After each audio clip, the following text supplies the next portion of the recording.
ॐ अज्ञानतिमिरन्धस्य ज्ञानाञ्जनशलाकया चक्षुरुन्मिलितं येन तस्मै श्रीगुरवे नमः। जय श्री कृष्ण चैतन्य प्रभु नित्यानंद श्री अद्वैत गदाधर श्रीवासदि गौर भक्तवृंद। Hare Krishna Krishna Krishna Hare Hare, Hare Rama Rama Rama Hare Hare. Hare Krishna and welcome everybody. Bhagavad Gita 4th chapter 19th श्लोका कर रहे हैं आज। यस्य सर्वे समारंभा यस्य सर्वे समारम्भाः काम संकल्प वर्जितः कामसङ्कल्पवर्जिताः ज्ञानाग्नि दग्ध कर्माणाम् ज्ञानाग्निदग्धकर्माणाम् तम आहु पंडितम बुधा। तम् आहु पंडितं बुधा। ऑलराइट, ट्रांसलेशन करेंगे। कौन पढ़ेगा ट्रांसलेशन? I can read. हाँ पढ़िए please. Translation. One is understood to be in full knowledge, whose every endeavor is devoid of desire for sense gratification. He is said by sages to be a worker for whom the reactions of work have been burnt up by the fire of perfect knowledge. Hare Krishna. हरे कृष्णा। तो सही मायने में असली ज्ञान किसको है? जो पूरी तरह से ज्ञान में हो, नॉलेज में हो। ऐसा व्यक्ति कौन सा होता है? तो अभी यहाँ पे ऐसे व्यक्ति के बारे में बता रहे हैं जो सही मायने में थोड़ा सेल्फ रियलाइज्ड आप देखोगे, जिसे वो पूरी तरह से नॉलेज में होता है। उसको ये वही पॉइंट है, बार बार कृष्ण बता रहे हैं, उसको इंद्र तृप्ति की इच्छा नहीं होती। Is devoid of desire for sense gratification. ये हमने सेकंड चैप्टर में देखा था ना, सेकंड चैप्टर के एंड में जब वो बता रहे थे सेज ऑफ स्टडी माइंड, तभी उन्होंने पहला पॉइंट यही बोला था। तो उसकी जो आत्म साक्षात्कार की इच्छा होती है, इंद्र तृप्ति की इच्छा नहीं होती। आवाज आ रही है ना सबको? हाँ जी प्रभु जी। हाँ तो ऐसे व्यक्ति के लिए जो रिएक्शन है, जो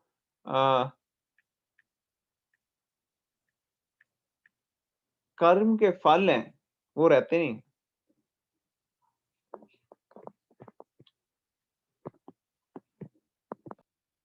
ओके ग्रेट। तो अभी पोपट पढ़ते हैं।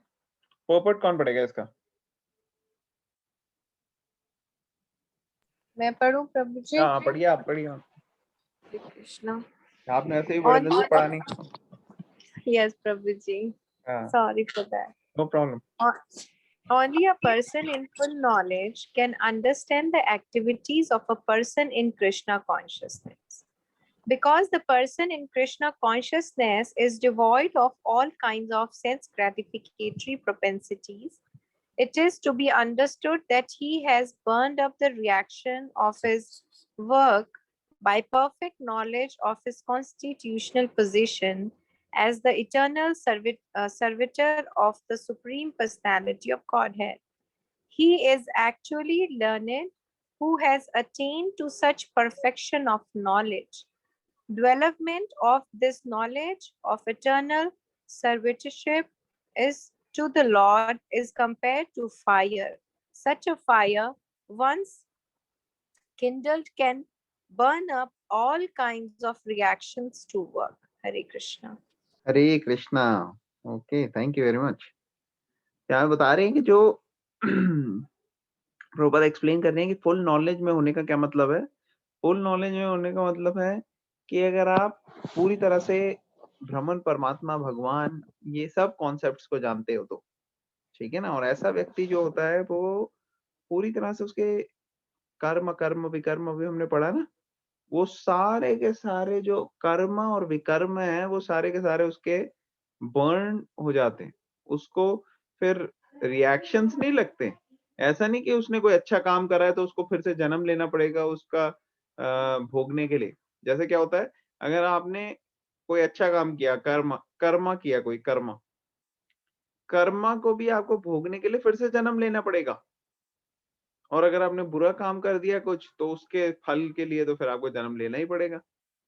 तो आप जन्म मृत्यु के चक्कर से बाहर नहीं जा सकते फिर आप। लेकिन जो व्यक्ति कृष्णा कॉन्शियसनेस में फुल नॉलेज में है, उसके तो ऑलरेडी बर्न हो जाते हैं सारे रिएक्शंस, उसको नहीं लगते फिर। वो तो टोटली इसके चंगुल से बाहर हो जाता है। तो ये बताया गया। अब आगे पढ़ेंगे, फिर और डिस्कशन करेंगे।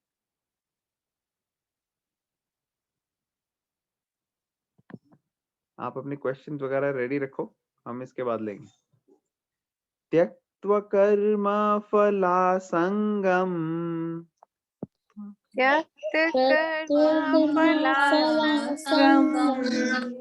नित्य तृप्तो निराश्रयः नित्यतृप्तो निराश्रयः निराश्रया कर्मणि अभिप्रवृत्तोऽपि कर्मणि कर्मण्यभिप्रवृत्तोऽपि अभिप्रवृत्तोऽपि नैव किञ्चित् करोति सा।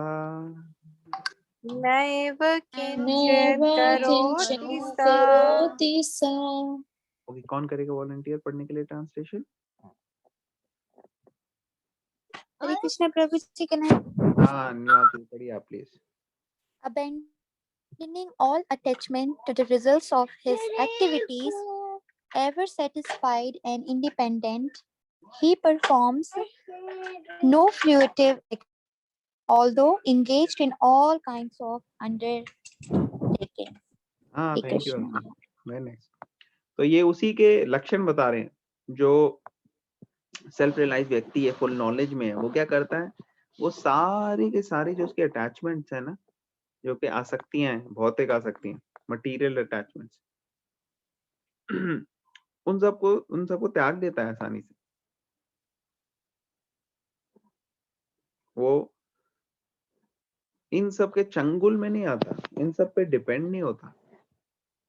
हमारा क्या है, हम बड़ी सारी अटैचमेंट्स पे डिपेंड होते हैं। हम सोचते हैं अरे कोई अगर प्रॉब्लम आएगी तो क्या है, हमारे पास पैसा है, हमारे पास पोजीशन है, हमारे कॉन्टैक्ट्स है इतने लोगों के साथ, हमारे घर के लोग हैं इतने सारे, मेरे पिताजी हैं वो मेरे को बचा लेंगे, या मेरा मेरा क्या कहते हैं बच्चा है वो मुझे बचा लेगा, मेरा बेटा है वो मुझे बचा लेगा, या मेरे परिवार के जने हैं, माँ बाप भाई बहन ये सब हैं।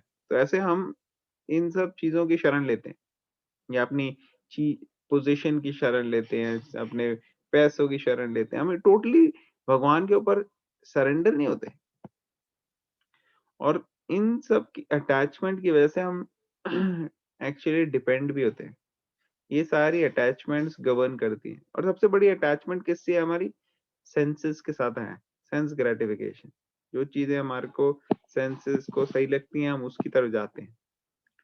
तो ये बुद्धिमान व्यक्ति बता रहे हैं, जिसको पूरी नॉलेज है, जो सेल्फ रियलाइजेशन के कि सेल्फ रियलाइज व्यक्ति है, वो सेटिस्फाई रहता है, वो संतुष्ट रहता है अपने और भगवान के रिलेशनशिप में। और वो कोई फल के चक्कर में काम नहीं करता कि भाई इसलिए काम करे कि उसको कोई क्या कहते हैं मटेरियल डिजायर उसके फुलफिल होंगे, ऐसा नहीं होता उसका। वो हर कार्य करता है एक ही वजह से, स्पिरिचुअल रीजन की वजह से। स्पिरिचुअल लेवल पे वो अपने आप अपने एक्शंस को देखते हैं। हम लोग जो हैं वो ज्यादातर मटेरियल लेवल पे देखते हैं। हम अगर स्पिरिचुअल एक्टिविटी भी करते हैं ना, तो हम देखते हैं कहाँ मटेरियल बेनिफिट होगा, कि ठीक है भाई हम ये जा रहे हैं भगवत गीता पढ़ने, तो इससे कैसे हमारी मटेरियल लाइफ में बेनिफिट हो। तो शुरू शुरू में ये खराब नहीं है, किसी भी वजह से भगवान की तरफ बढ़ना अच्छा ही है शुरू शुरू में, चाहे मटेरियल लेवल पे ही क्यों ना सोचे हम।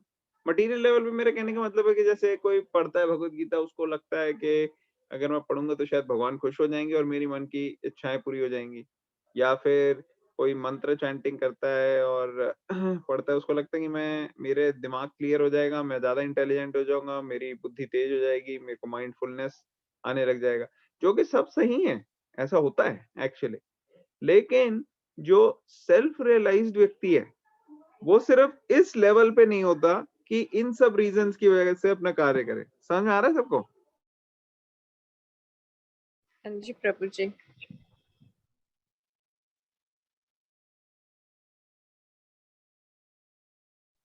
ओके, तो अब पर्पट कौन पढ़ेगा? Should I read? Yes please. Purport. This freedom from the bondage of action is possible only in Krishna consciousness, when one is doing everything for Krishna. A Krishna conscious person acts out of pure love for the Supreme Personality of Godhead, and therefore he has no attraction for the results of the action. He is not even attached to his personal maintenance, for everything is left to Krishna.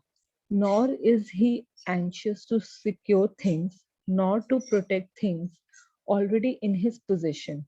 He does his duty to the best of his ability and leaves everything to Krishna.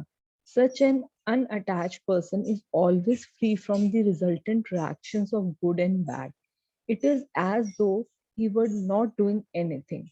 This is the sign of akarma, or actions without fruitive reactions. Any other action, therefore, devoid of Krishna consciousness, is binding upon the worker, and that is the real aspect of the karma, as explained herein before. Hare Krishna. Krishna, thank you so much for reading. अब यहाँ पे perfect classic example आता है प्रहलाद महाराज। अगर आप देखो प्रहलाद महाराज जैसे अपनी लाइफ को चला रहे थे, कैसे चला रहे थे वो गुरुकुल में थे, और गुरुकुल में वो जाते थे, गुरुकुल में सीखने के लिए। वहां पे जो जो उनके गुरु बोलते थे, उनके गुरु कौन थे? कौन बताएगा? प्रहलाद महाराज ने को हिरण्यकश्यप ने प्रहलाद महाराज को किसके पास भेजा था शिक्षा लेने के लिए? स्पिरिचुअल गुरु की बात नहीं कर रहा, मैं कह रहा हूँ जो पाठशाला वाले गुरु, जो उनके। शुक्राचार्य जी के पास। ओके, शुक्राचार्य। और कौन? और कोई बता सकता है?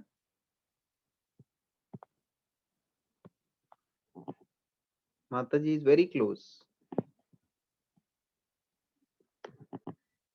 प्रभु जी आई थिंक वो अवेलेबल नहीं थे, तो उनके दोनों बेटों ने उनको शिक्षा दी थी। 3 टाइम्स हरि I'm बोल not फॉर sure. अंकिता माता जी। हरि बोल। हरि बोल, हरि बोल, हरि बोल। हरि बोल। ओके, तो माता जी को कोई प्रसादम मिलेगा। माता जी आपके 2 गुलाब जामुन पक्के हो गए प्रसादम के लिए। अब नेक्स्ट टाइम हम मिलेंगे तो फिर हम लेके आएंगे।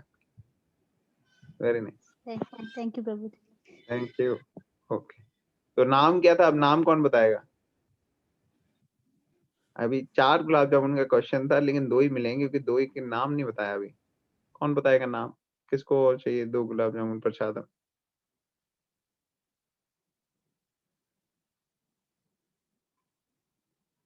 शंडा और अमर का। शंडा और अमर का।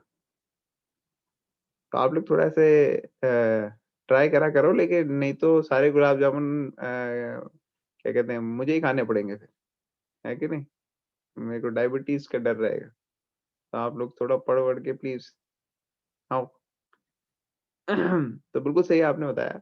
शंडा और अमरका के पाठशाला में, गुरुकुल में भेजा उनको प्रहलाद महाराज को पढ़ने के। तो ऐसा नहीं कि वो वहां लापरवाही कर रहे थे, वहां अपनी पढ़ाई अच्छे से नहीं कर रहे थे, नहीं, वो कृष्णा को हर वक्त स्मरण कर रहे थे, लेकिन फिर भी पढ़ाई में बड़े एकदम उन्होंने कोई वो नहीं करी, बड़ा रिस्पेक्टफुल थे अपने टीचर्स को, बड़े अच्छे से पढ़ रहे थे। तो एक बार हिरण्यकश्यप ने बुलाया, उसने कहा कि आओ। अब देखो क्या है कि ये जो डिमोनियक मेंटालिटी वाले व्यक्ति है ना, उनकी जब तक उनको लगता है ना कि आप उनके लिए कोई ऑपोजिशन नहीं करोगे या आप उनके हिसाब से चलोगे, तो उनको इतनी परवाह नहीं होती। वो आपको अच्छे से रखेंगे, प्यार भी करेंगे, क्या आओ हमारे पास, कितना अच्छा है। तो उसी तरह हिरण्यकश्यप भी जो था, जब तक उसको पता ही था कि प्रहलाद जो है ये विष्णु जी को स्मरण कर रहे हैं, वो बड़े अच्छे से रखता था, प्रहलाद को बुलाता था। एक एक अफेक्शन को अफेक्शन एक्सचेंज करने का एक तरीका होता है कि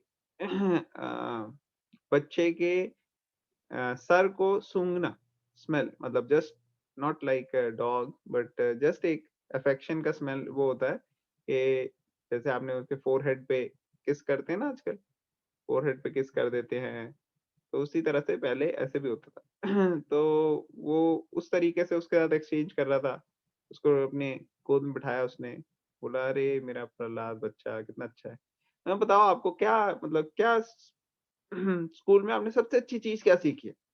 मतलब ऐसे कोई स्पेसिफिक ज्यादा टफ क्वेश्चन नहीं पूछा उन्होंने, बड़ा सिंपल खुला छोड़ा कि हाँ भाई देखें। आप लोगों में से किसी को पता है क्या जवाब दिया पहली बारी जब ऐसे हिरण्यकश्यप ने उनको बोला, प्रहलाद महाराज को?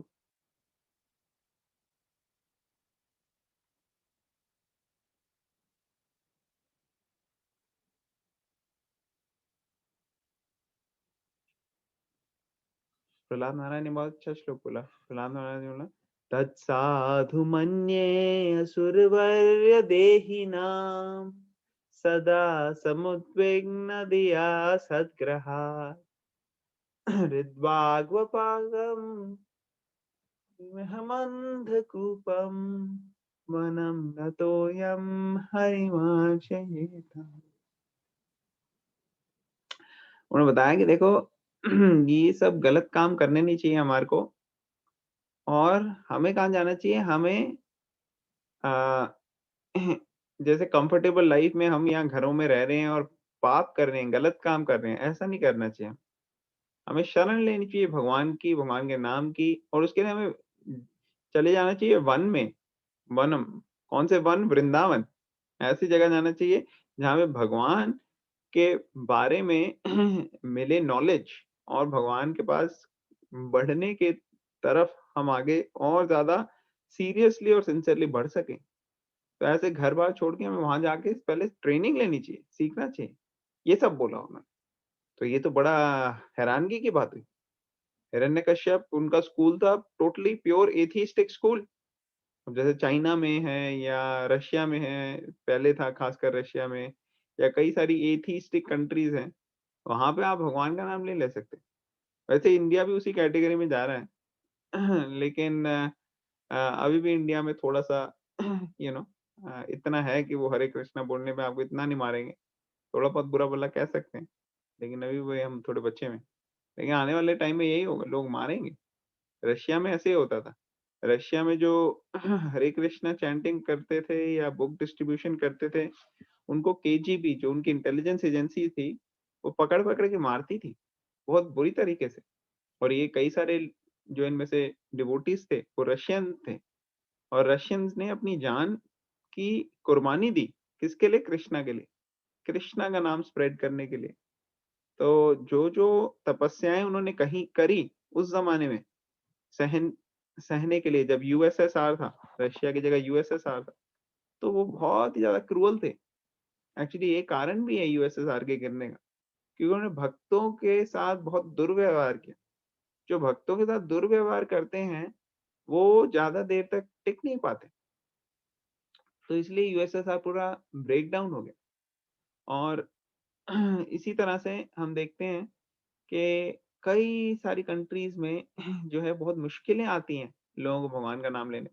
तो उसी तरह से हिरण्यकश्यप की जो राज्य है वो रिप्रेजेंट करते हैं ये सारी की सारी कंट्रीज। हिरण्यकश्यप का राज्य, यहाँ पे भगवान का नाम लेने पे बहुत टॉर्चर होता है। तो ऐसे ही प्रहलाद महाराज को भी टॉर्चर किया जा रहा था, लेकिन प्रहलाद महाराज सारे कार्य कर रहे थे अपने, जो भी उनसे बोला जाता था वो अपने रिस्पेक्टफुली करते थे, लेकिन भगवान को कभी भूलते नहीं थे। इसलिए वो सारा का सारा जो था वो अकर्मा था उनका, उनको कोई कर्म नहीं लग सकता, चाहे वो जिस भी काम में लगे। वो पाठशाला जा रहे थे, वो अपना जो दूसरी चीजें कर रहे थे। तो अगर आप अगर अकर्मा करते हो, भगवान की सेवा में लगते हो, तो आपके रिलेशन में जितने लोग आपकी हेल्प करेंगे उन सबको बेनिफिट मिलेगा। मान लो किसी को कुछ नहीं पता कृष्णा के बारे में, ठीक है, और वो व्यक्ति आपके लिए ले आता है पानी, ठीक है ना, पानी के पूरा मार्केट से आके खरीद के ले आता है। अब वो पानी आप एक अच्छे साफ सुथरे बर्तन में डाल के भगवान को ऑफर करते हो, तो उस पानी का बेनिफिट ऑफर करने का सिर्फ वो उस व्यक्ति को भी मिल जाएगा, आपको भी मिल जाएगा, दुकान वाले को भी मिल जाएगा, सारे लोगों की जो लाइफ है उसके अंदर जो भी इसमें जुड़े हैं, उसके अंदर पूरा बेनिफिट आ जाएगा। उसी तरह से आपने कोई फल लिया, फल लेकर आया कोई व्यक्ति लेके आया, रेडी वाले ने उसको दिया, वो लेके आए घर में, चाहे आपके फ्रेंड हो, चाहे आपके रिलेटिव हो, वो लेके आ गए, उन्होंने आपको दिया, आपने अच्छे से फल को धोया, उसमें तुलसी का पत्ता रखा, भगवान को ऑफर किया, प्यार से बोला भगवान को, कृष्णा प्लीज आप इसे एक्सेप्ट कीजिए, ऐसे पूरे तरीके से। उसके लिए मंत्र होते हैं, वो हम डिस्कस करेंगे, लेकिन भावना बहुत इंपॉर्टेंट है। आपने भावना से रखा और दिया भगवान को और ऑफर किया, तो जो आपने ऑफर किया तो सारे लोगों को बेनिफिट मिला। अब जो उसको प्रसादम को खाएगा, जो पानी को पिएगा, जिसने ऑफर किया है, जो खरीद के लेकर आया है, जिसके थ्रू बाजार से लेके आया गया है वो सामान, जो बाजार में उसको दे रहे थे, सब लोगों को बेनिफिट मिलेगा, सिर्फ क्योंकि आपने उसको भगवान को ऑफर किया। तो कितना ज्यादा पोटेंट मेथड है ये, आप लोग समझ नहीं सकते। और प्रसादम जो लेगा उस प्रसादम को, उसका बेनिफिट होगा बहुत ज्यादा। तो ये बहुत ही स्पेशल अरेंजमेंट है भगवान का, कृपा फैलाने का। मेन मकसद है भगवान का कृपा फैलाना। तो ये सब चीजें जो है, इससे जो भी पाप हैं, जो पुरानी गलत चीजें हैं, वो धीरे धीरे धीरे करके सारी नष्ट होती जाएंगी। और सिर्फ पाप नहीं नष्ट होता, पाप करने की प्रवृत्ति नष्ट हो जाती है, वो ज्यादा इंपॉर्टेंट है। अगर कोई आपसे पूछे मेरे सारे पाप नष्ट कर दें, ये ज्यादा बेटर है या पाप करने की प्रवृत्ति नष्ट हो जाए ये ज्यादा बेटर है? कौन सा ज्यादा बेटर है? क्या लगता है आप लोगों को? प्रभु जी, प्रवृत्ति नष्ट हो जाए। हाँ, प्रवृत्ति नष्ट होना बहुत जरूरी है, क्योंकि पाप जितने भी नष्ट होंगे, अगर प्रवृत्ति नष्ट नहीं होगी तो फिर वो और इकट्ठे कर लोगे। कहते हैं ना कि कोई यमुना में या गंगा में आप स्नान करेंगे तो आपके पाप धुल जाएंगे। हाँ, वो धुल तो सकते हैं, लेकिन जैसे ही आप जाओगे, धुल के आओगे, आप फिर और पाप एक्यूमुलेट करोगे डबल स्पीड से, ट्रिपल स्पीड से। क्या भाई, प्रवृत्ति तो नहीं गई, प्रवृत्ति तो वही है कि नहीं? Does it make sense? समझ में आ रहा है नहीं आ रहा है समझ? जी जी प्रभु जी। आ रहा है प्रभु जी। किसी को कोई डाउट हो यहाँ पे तो आप पूछ सकते हैं। काफी शांति दिख रही है आज, कोई ज्यादा बोल नहीं रहा कुछ, या तो मतलब सब कुछ समझ में आ रहा है, या मतलब कुछ क्लियर हो नहीं रहा।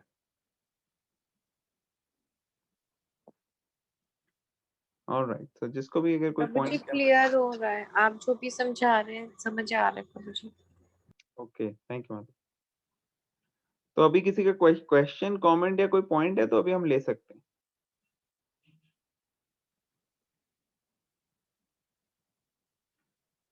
तो प्रभु जी, जैसे आपने कहा कि कोई हमें कुछ देता है, हम उसको वॉश करके या लाते हैं जैसे बाजार से और वॉश करके हम देते हैं, तो जिसके थ्रू हम खरीदते हैं या जिसके थ्रू हम जो हमें देता है उसको भी बेनिफिट मिलता है प्रभु जी? हाँ, सबको बेनिफिट माता जी।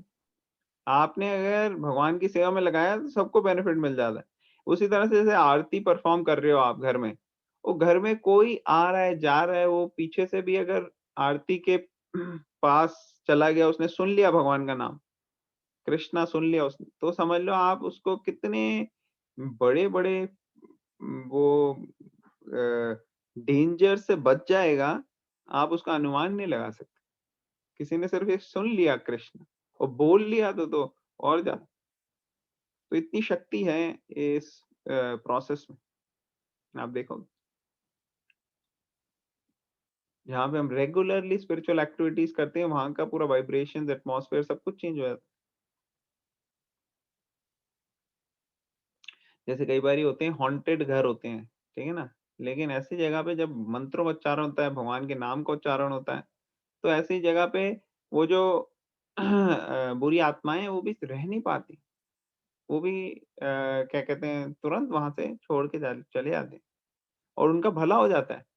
जो जो आत्माएं बेचारी, उनको सही तरीके से शरीर नहीं मिला, तो अब उन भगवान के नाम का आपने उच्चारण किया, उस तरह से उनको बेनिफिट मिली। उसी तरह से कई सारे एनिमल्स, प्लांट्स, इंसेक्ट्स, इन सबको बेनिफिट होता है अगर आप भगवान का नाम लेते हैं और इनको इन वाइब्रेशंस के कांटेक्ट में आते हैं। तो आपको पता नहीं है कि आप ये प्रोसेस फॉलो करके कितना जन कल्याण कर रहे हो। जितना कल्याण आप वैसे कोई फिलैंथ्रोपिक एक्टिविटी करके नहीं कर पा रहे थे, किसी को खाना खिला के, कपड़े दे के नहीं कर पाते, उससे कई गुना ज़्यादा आप बेनिफिट कर लेते हो जब आप किसी को हरि नाम और ये स्पिरिचुअल लाइफ में आप एनकरेज करते हो। तो उससे वो कर्मा का बेनिफिट होता है। ऑलराइट, और किसी का कोई क्वेश्चन, कमेंट, कोई पॉइंट?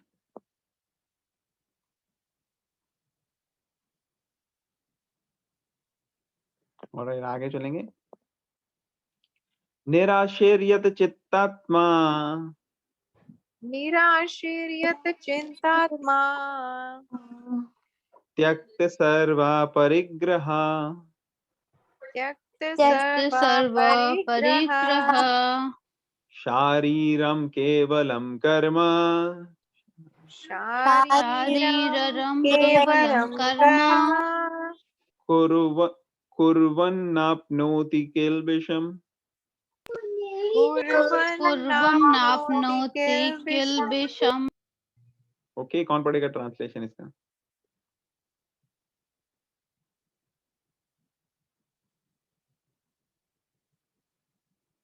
कोई वॉलंटियर करेगा पढ़ने के लिए ट्रांसलेशन, जिसने अभी तक नहीं पढ़ा? हाँ जी अतुल, मैं पढ़ती हूँ। हाँ, पढ़िए please. Such a man of understanding acts with mind and intelligence perfectly controlled, gives up all sense of proprietorship over his possessions, and acts only for the bare necessities of life. Thus working, he is not affected by sinful reactions. Thank you. तो यहाँ पे बड़ा Purport. Important, Okay, Hare Krishna. हरे कृष्णा। यहाँ पे बड़ा important point है। देखो यहाँ पे वो कह रहे हैं कि ऐसा व्यक्ति जो है, जो सेल्फ रियलाइज है, बुद्धिमान है, सेंस ग्रेटिफिकेशन नहीं पड़ता, वो क्या करता है, वो भी अपनी बुद्धि यूज करता है, स्पिरिचुअल इंटेलिजेंस, ठीक है, माइंड और बुद्धि को सही तरीके से लगाता है। कैसे करता है? उसको कंट्रोल में रखता है। कंट्रोल में रखने का मतलब ये है कि उसको पूरी तरह से पता होता है कि I am part and parcel of Krishna, मैं अब भगवान से कनेक्टेड हूँ और मुझे स्पिरिचुअल लेवल में काम करना है। तो उसकी जो इंद्रियां हैं, उनको स्पिरिचुअल चीजों में लगाता है, वो बिजी रखता है इंद्रियों को। और नॉर्मल लोग जो होते हैं, वो अपनी सेंसेस को कैसे लगाते हैं? वो कहते हैं सेंसेस को खुला छोड़ो, जहां एंजॉय करने का मन है वहां डालो उसको। खाना, जीवा जो है वो जो तरीके का खाना कहती है खाने के लिए, उसको वहां भेजो, वहां खाओ, कोई डिस्क्रिमिनेशन करने की जरूरत नहीं। ऐसे सेंसेस को पूरी तरह से खुली छूट देते हैं नॉर्मल लोग। लेकिन सेल्फ रियलाइज व्यक्ति ऐसे नहीं करते, वो सेंसेस को कंट्रोल में करके रखने की कोशिश करते हैं। और जो सेल्फ रियलाइजेशन में एडवांस होते हैं, वो पूरी तरह से कंट्रोल में रखते हैं। और जो ये एक व्यक्ति की टेंडेंसी होती है कि अपने आप को भोक्ता समझने की, कि मेरा सब कुछ है, जो फॉल्स ईगो, अगर आपने सेंसेस कंट्रोल कर भी लिए तो भी ईगो ये मानती है कि अरे तो पता नहीं कौन हुआ है, राणा प्रताप सिंह से तुम बात कर रहे हो, है कि नहीं? मतलब अपना नाम हम ऐसे लेते हैं कि जैसे हम बहुत बड़ी चौधरी, तो हमारे को बड़ा लगता है कि हमारा ये सब कुछ, ये पूरे घर के मालिक हम है, पता नहीं तुम्हें। तो हम प्रोप्राइटर मानते हैं अपने, सारी चीजें हैं हमारी हैं, ठीक है ना? ये ईगो की वजह से जो है हमारी स्पिरिचुअल लाइफ में प्रोग्रेस ज्यादा हो नहीं पाती। जो व्यक्ति अपने आप को समझता है कि भाई ये तो सब भगवान का है, मैं तो ये केयर टेकर हूँ। कई बार क्या होता है कि बैंक में आप जाओगे तो एक कैशियर होता है, वो सारे नोट गिन रहा होता है। अब वो नोट गिनता है, सारा दिन नोट के बीच में रहता है, लेकिन वो नोट उसके नहीं होते, वो लेके अपने साथ घर नहीं चले आता, वहीं छोड़ के आता है। उस तरह से हमें समझना चाहिए जो हमारे को प्रॉपर्टी दी गई है, ये जो हमारे को घर परिवार में लोग दिए गए हैं, जो सारे हैं, वो सब के सब भगवान ने हमारी केयर के अंडर छोड़ा है उनको। We are caretakers, we are not the proprietors. हमारे को ये नहीं सोचना चाहिए कि हम है प्रोप्राइटर इस चीज के, हम ओनर हैं। नहीं, हम तो केयर टेकर हैं। असलियत में तो ये सारी चीजें भगवान की और भगवान की सेवा में ही इस्तेमाल होनी चाहिए। ये है जो सही मायने में बुद्धिमान व्यक्ति है, उसका माइंडसेट, उसकी इंटेलिजेंस परफेक्टली कंट्रोल है। और इसलिए वो अपने लाइफ के लिए, चाहे वो कितना ही उसके पास रिसोर्सेज हो, लेकिन वो सिंपल लाइफ जीतने में बिलीव करता है।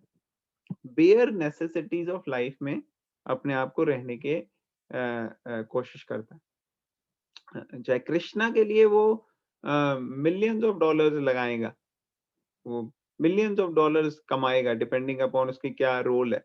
अगर उसकी वैश्या मेंटालिटी है तो वो बिजनेस करेगा और खूब प्रॉफिट कमाएगा, लेकिन उसको भगवान की सेवा में लगाएगा। thus working he is not affected। तो ये सब अगर वो करेगा तो वो बिल्कुल भी पाप उसको टच भी नहीं कर सकता, ऐसे व्यक्ति को। ठीक है ना। तो गुड़िया में आप पढ़िए, आप पर्पट पढ़ रहे थे, तो अब हम पढ़ेंगे पर्पट। अब थोड़ा जी। माइंडसेट क्लियर हो गया ना कि क्या बोल रहे हैं यहाँ पे। अब आप आगे पढ़ेंगे फिर हमें और क्लियर हो। Purport. A Krishna conscious person does not expect good or bad results in his activities. His mind and intelligence are fully controlled. He knows that because he is part and parcel of the Supreme, the part played by him as a part and parcel of the whole is not his own activity, but is only being done through him by the Supreme.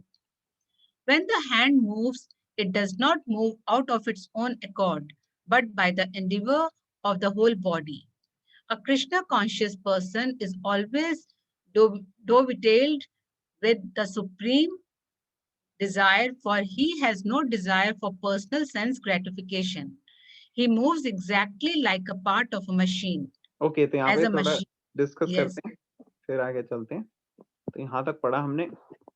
तो पहले शुरू में बोल रहे हैं यहाँ पे कि जो कृष्णा कॉन्शियस व्यक्ति है वो एक्सपेक्ट नहीं करता गुड और bad results in his activities.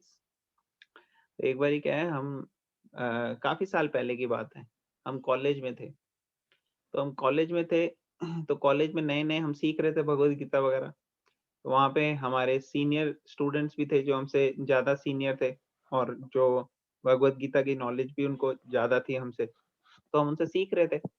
तो एक बारी शुरू की बात है, हम जन्माष्टमी सेलिब्रेट करने के लिए प्लानिंग कर रहे थे। तो जब जन्माष्टमी की प्लानिंग हो रही थी तो उन्होंने बोला कि कि कैसे कैसे करनी है, सब प्लान बना रहे थे।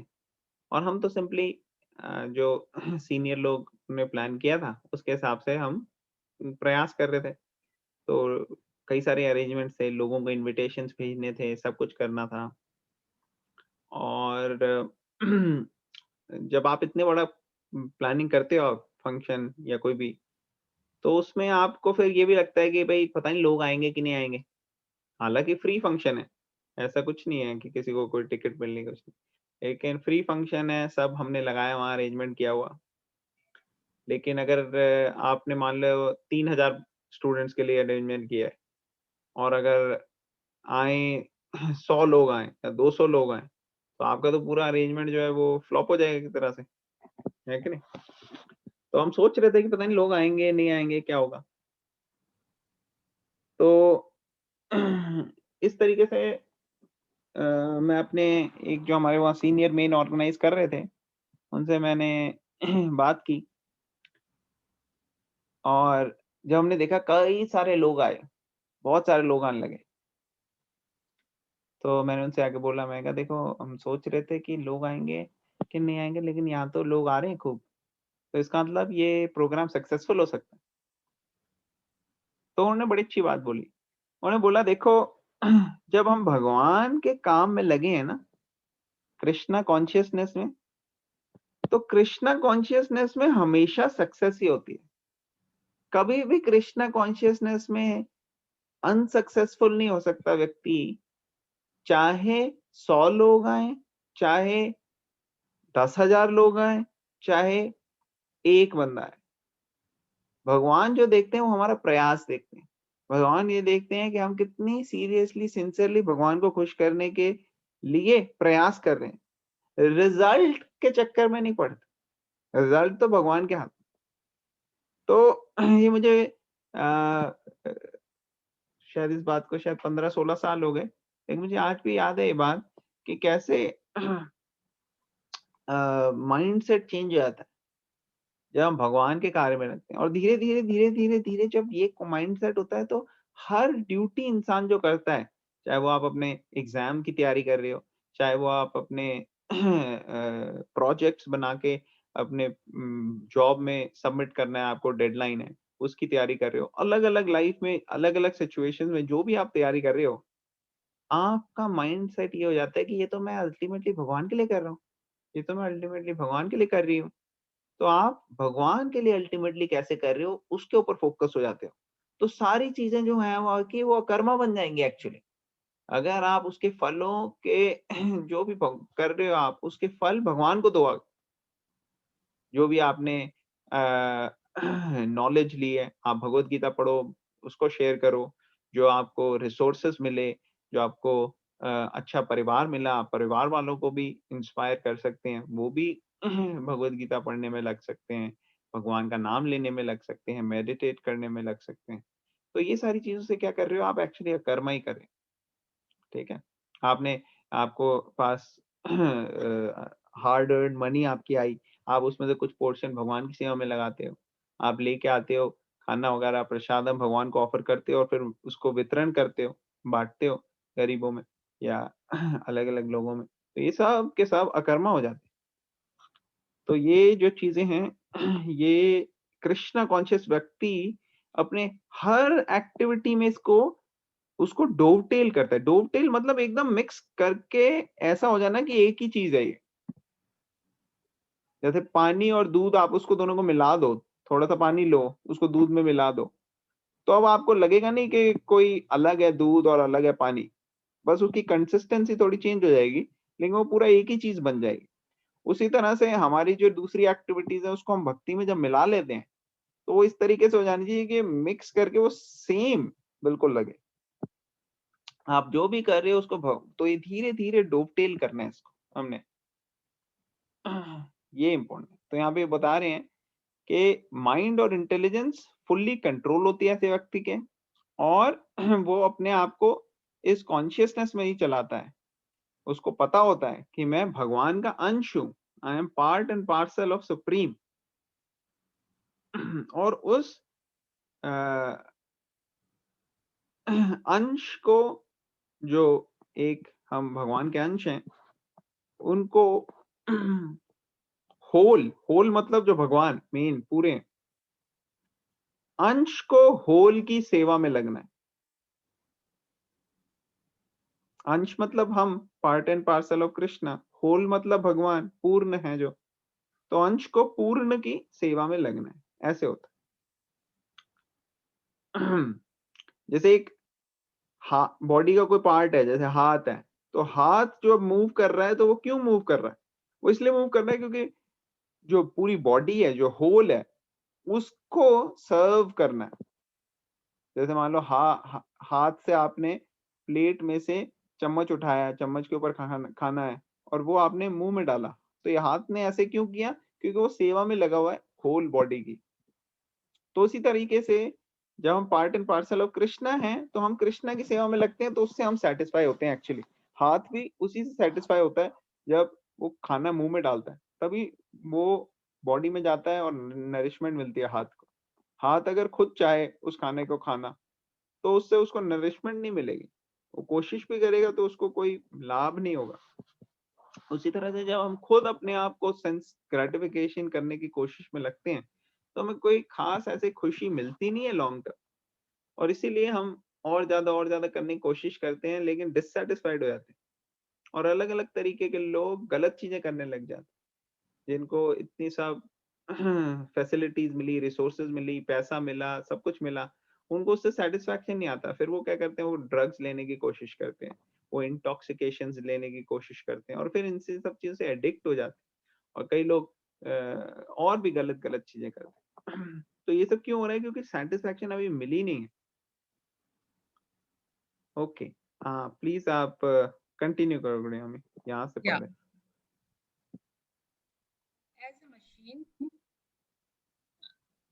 As a machine part requires oiling and cleaning for maintenance, so a Krishna conscious man maintains himself by his work just to remain fit for action in the transcendental loving service of the Lord. He is therefore immune to all the reactions of his endeavors. Like an animal, he has no proprietorship even over his own body. A cruel proprietor of an animal sometimes kills the animal in his possession, yet the animal does not protest, nor does it have any real independence. A Krishna conscious person, fully engaged in self realization, has a very little time to falsely possess any material object. For maintaining body and soul, he does not require unfair means of accumulating money. He does not therefore become contaminated by such material sins. He is free from all reactions to his actions. Hare Krishna. Hare Krishna, thank you for reading. तो हम देखते हैं कई बार क्या होता है, ऐसे ऐसे लोगों के शरण में कुछ जानवर होते हैं या कोई ह्यूमंस भी होते हैं, और वो उनको एक्सप्लॉइट करते हैं, उनका नाजायज फायदा उठाते हैं। जैसे यहाँ जानवरों का एग्जांपल दिया है कि कोई लोग जानवरों को पोजेस करते हैं, और जानवर की इंडिपेंडेंस एक्चुअली होती नहीं है। उसी तरीके से जानवर अपने आप को चलाता है जैसे उसका मालिक चाहता है। तो किसी ने अगर गाय पाली हुई है, तो गाय ज्यादा बहुत कुछ करती नहीं है, वो बस अपना चुपचाप वहीं चरती रहेगी, या जहाँ पे भी होगा वो करते रहेगी। लेकिन कई व्यक्ति ऐसे होते हैं जो प्रोटेक्ट करने की जगह क्या करते हैं, उसी जानवर जो आपकी प्रोटेक्शन में है, आपकी ड्यूटी है उसकी रक्षा करना, उसको बचाना, और वही लोग उसका नाजायज फायदा उठाकर उसी को हार्म करते हैं, उसको मारते हैं, और मार के या फिर उसको बुचर हाउस में बेच देते हैं, जहाँ पे उसको जान से मार दिया जाता है, और उसके बाद बहुत बुरी तरीके से बिहेवियर होता है। तो ये ऐसे अनऑथराइज्ड लोगों की शरण लेने का, शेल्टर लेने का ये हश्र है। और वही अगर हम भगवान की शरण लें तो टोटली डिफरेंट आउटकम हो जाता है। क्या आउटकम हो जाता है? हमारी लाइफ जो है वो फुल ऑफ ब्लिस और हैप्पीनेस हो जाएगी फॉर फ्यूचर। तो एक सिचुएशन में तो हम कि मटेरियल लोगों की शरण में देखते हैं कि क्या हश्र होता है। इतने एक्सप्लॉइट मटेरियल लोगों की शरण में जाना मतलब एक्सप्लॉइटेशन होना, और भगवान की शरण में जाना मतलब कि सारी एक्सप्लॉइटेशन से हमेशा हमेशा के लिए बच जाना। तो ये जो दो डिफरेंट चॉइसेस है, ये हमें देखनी है, हमें कौन सी लेनी है। अगर इस जन्म में, इस ह्यूमन लाइफ में हम सोच रहे थे नहीं देखो हमें तो भगवान की शरण लेनी है और उस तरीके से एक्ट करना है, तो परफेक्ट हो जाएगा। लेकिन अगर हम सोचें कि नहीं ठीक है, ये इनका अपना पर्सपेक्टिव है भाई, भगवत गीता वालों का, कृष्णा वगैरह ये करते रहते हैं, हमारा अपना पर्सपेक्टिव है, हमें अपने हिसाब से अपनी लाइफ जीनी है, और हम तो बस खाओ पियो ऐश करो मित्रों, दिल पर किसी का दुख आए, हम तो बस खाओ पियो ऐश करो में ही जिएंगे किसी चक्कर में। तो अगर हम ऐसे सोचेंगे और सोचेंगे कि भाई कल हो ना हो आज ही सारी ऐश करो, है कि नहीं? अगर हम ऐसे सोचेंगे तो काफी हाई चांसेस हैं कि अगली लाइफ हमारे को अगर ह्यूमन फॉर्म की ना मिली, एनिमल फॉर्म की मिल गई कि भाई आपको खाओ पियो ऐश करना है, आप हाथी की लाइफ ले लो भाई। हाथी की लाइफ में उसको खाओ पियो ऐश करो में कोई उसको बीमारी होने के चांसेस नहीं है। अभी अगर आप सिर्फ खा पी रहते रहोगे तो आपको तरह तरह की बीमारियां हो सकती हैं। ह्यूमन लाइफ जो है वो एक संतुलन बैलेंस में ही आप खाना पीना कर सकते हैं। हाथी की, ब्लू व्हेल की, इन सब के शरीर में तो आप 24 घंटे खा सकते हैं। ऐसे हाथी को कोई बदहजमी करे कुछ लेना नहीं पड़े, उसका डाइजेशन बड़ा अच्छा होता है। तो अलग अलग जो हमारी प्रवृत्ति है उसके लिए शायद इंसान, ह्यूमन लाइफ, ह्यूमन बॉडी इतनी ज्यादा जरूरी नहीं हो या इतनी लाभदायक ना हो, तो उसके लिए हमारे को एनिमल बॉडी दे दी जाएगी जिस तरीके की हमारी इच्छाएं हैं। तो बड़ा मुश्किल हो जाएगा फिर। Animal body means taking shelter of some cruel person. Animals की बॉडी में तो बड़ा डेंजर रहता है। अगर आप कोई धरती के जानवर हो, धरती के जानवरों को 4 तरीके से डेंजर होता है। कोई आगे से, पीछे से, साइड से आ सकता है। और अगर आप पानी के जानवर हो तो पानी के जानवर को तो ऊपर से, नीचे से भी 6 तरीके से डेंजर आ सकता है, और साइडों से भी और बीच से भी। तो कितने सारी डायरेक्शन से डेंजर आ सकते हैं। तो डेंजर एट एवरी स्टेप, पदम पदम यत विपदाम न तेषाम, ऐसा होता है। जानवरों के साथ भी होता है, उनको फिजिकल लेवल पे होता है ज्यादा।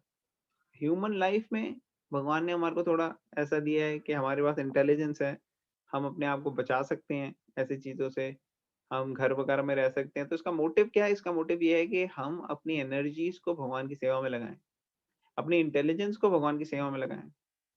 हम एथीस्ट ना बने, बल्कि हम ये सोचें कि कैसे ये ह्यूमन लाइफ जो है दी गई है, इसका मकसद क्या है और क्या शास्त्रों में दिया है, उसमें इंटेलिजेंस लगाएं, उसको समझने में और सही तरह से पालन करने में।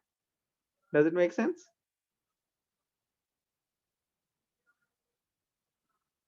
जी, यस प्रभु जी। यहाँ पे दूसरा एग्जांपल दिया है कि एक मशीन के बारे में। क्या बोला है कि जैसे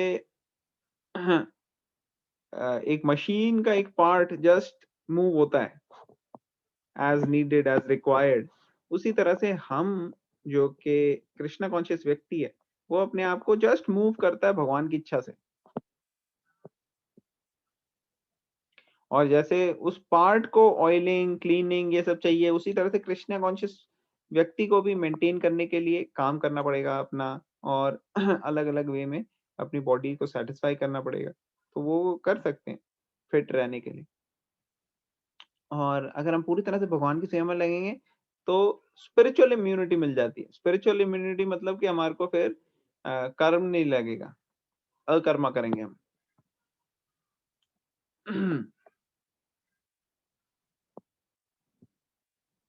ऑलराइट, तो यहाँ पे ही स्टॉप करते हैं अब हम, टाइम हो गया वैसे भी। किसी का कोई क्वेश्चन, कमेंट या कोई पॉइंट है तो हम ले सकते हैं, नहीं तो हम कंक्लूड करेंगे।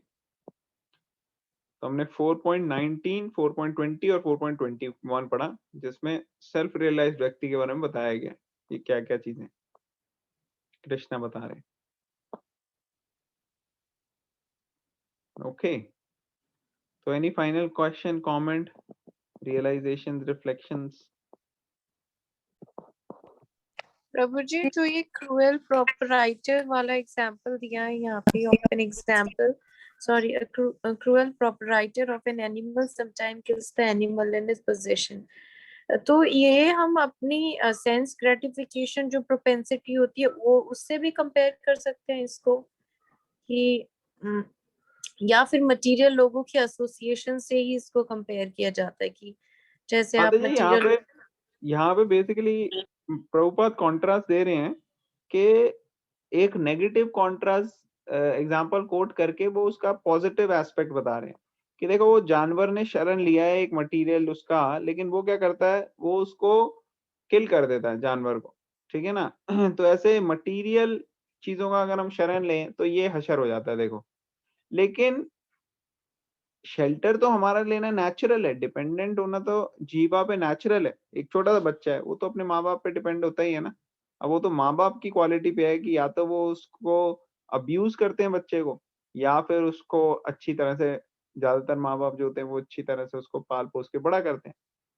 अब चॉइस हमारी है कि हमें भगवान का शेल्टर लेना है जो कि अच्छे से हमें पाल पोसे, या फिर ऐसी मटीरियल चीज का शेल्टर लेना है जो हमारे को अब्यूज कर सकती है।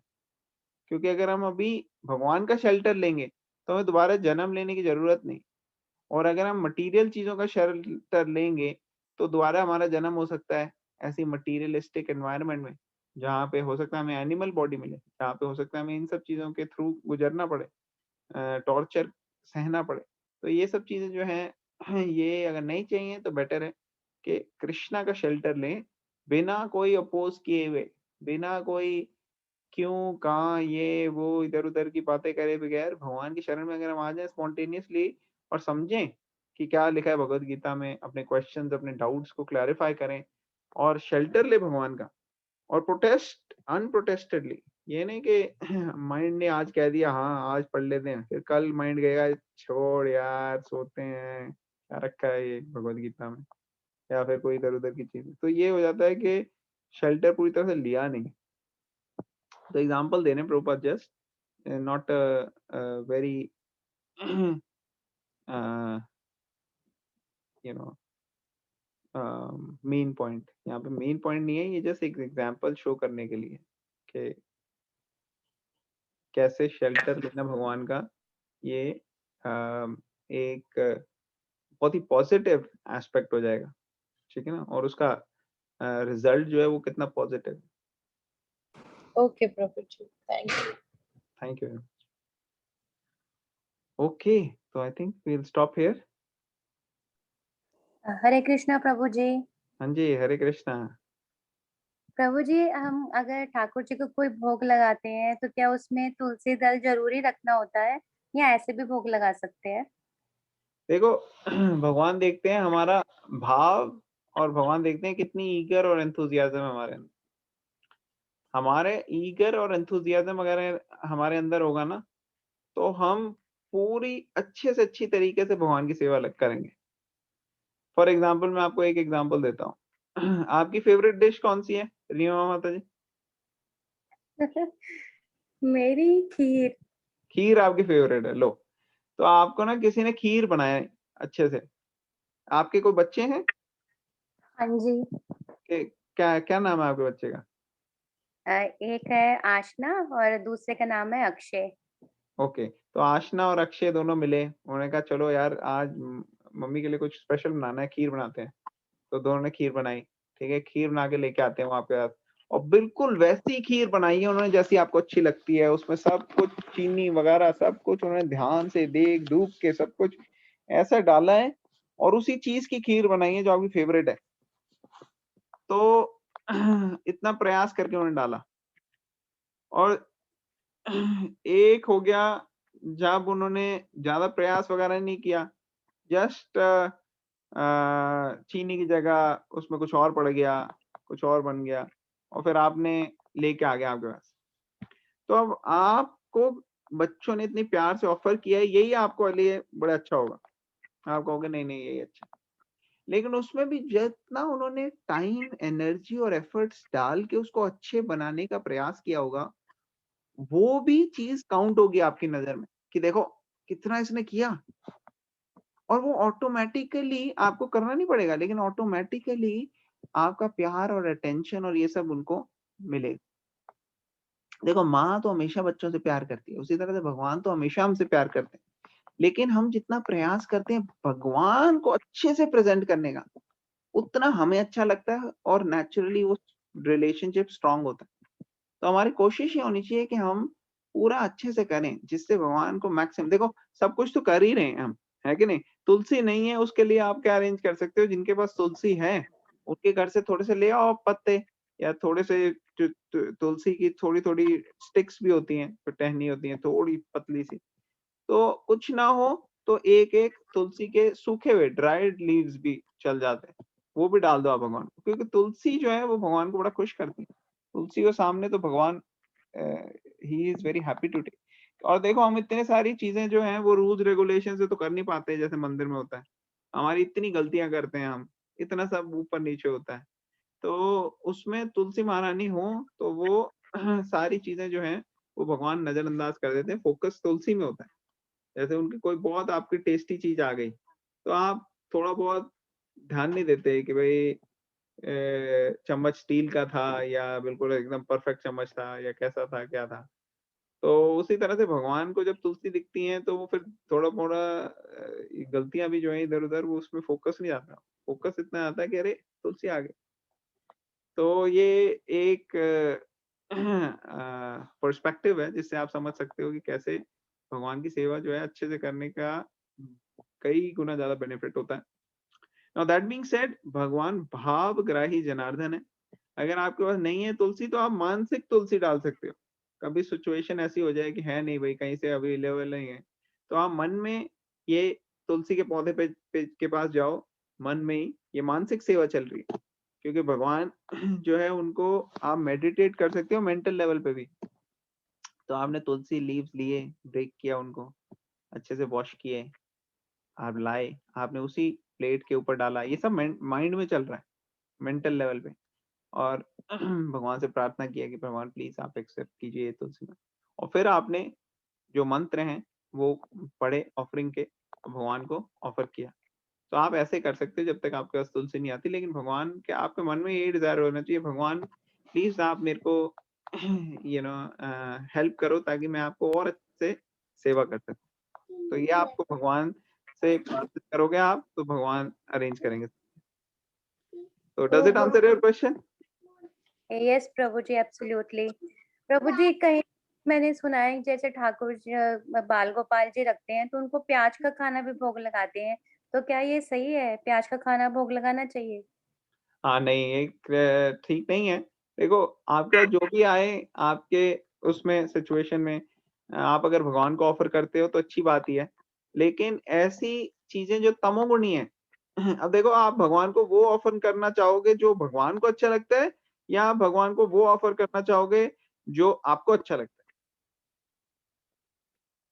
हाँ जी, जो भगवान को अच्छा लगता है, है। जो भगवान को अच्छा लगता है। तो भगवान को अच्छा लगती हैं सतोगुणी चीजें, उनको रजोगुनी ऐसे अनियन, गार्लिक और मांस, मछली और ये सब चीजें भगवान को नहीं आप जबरदस्ती खिलाओगे। आपके घर मेहमान आता है, अगर नहीं यही खाना है तूने, अरे खा चुपचाप, ऐसे नहीं। फिर रिलेशनशिप नहीं बनता ना। आप तो उनसे पूछोगे क्या आपको अच्छा लगेगा, जो उनको अच्छा लगेगा आप वो लेके आते है कि नहीं। हाँ जी प्रभु जी। तो ये प्रभु जी, ऑफरिंग मंत्र कौन सा होता है? ऑफरिंग मंत्र में शेयर कर लूंगा ग्रुप में, आप सब वो यूज कर सकते। ठीक है, thank you Prabhu ji, thank thank you. You very much, great. Hare Hare Krishna. Alright, I think Nilu mata ji कुछ पूछना चाह रहे थे। ओके, नीलू माता जी म्यूट है, नो प्रॉब्लम। तो हम स्टॉप करते हैं यहाँ पे, हम कर लेंगे बाकी क्वेश्चन और डिस्कशन। भगवत गीता की जय, श्रील प्रभुपाद की जय। थैंक यू वेरी जय। Much everyone for joining, very grateful to all of you. Hare Krishna. Hare Krishna.